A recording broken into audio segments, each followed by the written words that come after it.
Hi, my name is Phil Walls. I'm Chief Clinical Officer for myMatrixx. Today I want to introduce you to myRxAdvocate. This represents the latest in clinical innovations from your pharmacy team at myMatrixx.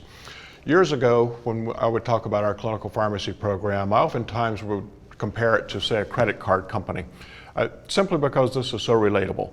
Everyone has had a situation where their credit card company will call them up and question a particular purchase that you may have made, which of course means they have algorithms running in the background to alert them if there's any potential theft or abuse with your card. And the myMatrixx clinical program was very similar to that. We would do the same things, only instead of watching out for someone's money, we were watching out for someone's drug therapy. Fast forward to today. Imagine if a credit card company could also alert you as to say, what's the impact of that purchase on your credit score? How could you save money on that purchase? This is where we're heading with myRxAdvocate. In fact, I would even take it a step further. Let's compare it to enrolling in your employer's 401k plan. During an enrollment process like that, they typically will ask you things like, what's your savings goals? What's your capacity for risk? Individuals that are risk averse are going to have a program that doesn't yield very high returns.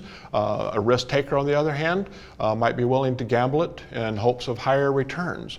Well, your clinical account executive at myMatrixx can help you, enrolling in myRxAdvocate, determine exactly what level of the program is right for you. We can be very aggressive when it comes to clinical management, or we can be less so. It all depends on what your needs and what your state allows.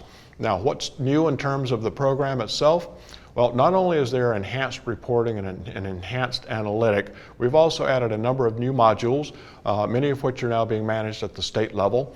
Think of things like the addition of Beers criteria. That's another new phrase, but it's a list of drugs that senior patients should not be taking. And it includes most of the drugs that injured workers take today: opioids, benzodiazepines, muscle relaxants. And yet we have an aging workforce. Beers criteria is going to become vital in the management of these patients. We're now looking at psychoactive drugs in greater detail. We're looking at surplus of drugs, or said another way, patients that might possibly be stockpiling drugs.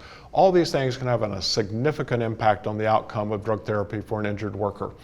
Think of all of this combined under the phrase known as pharmacovigilance. This is our surveillance system for monitoring the drug therapy on your injured patients 24 hours a day, 7 days a week, 365 days a year. Next time we're going to define pharmacovigilance and take a deeper dive into what that means to you. Thank you.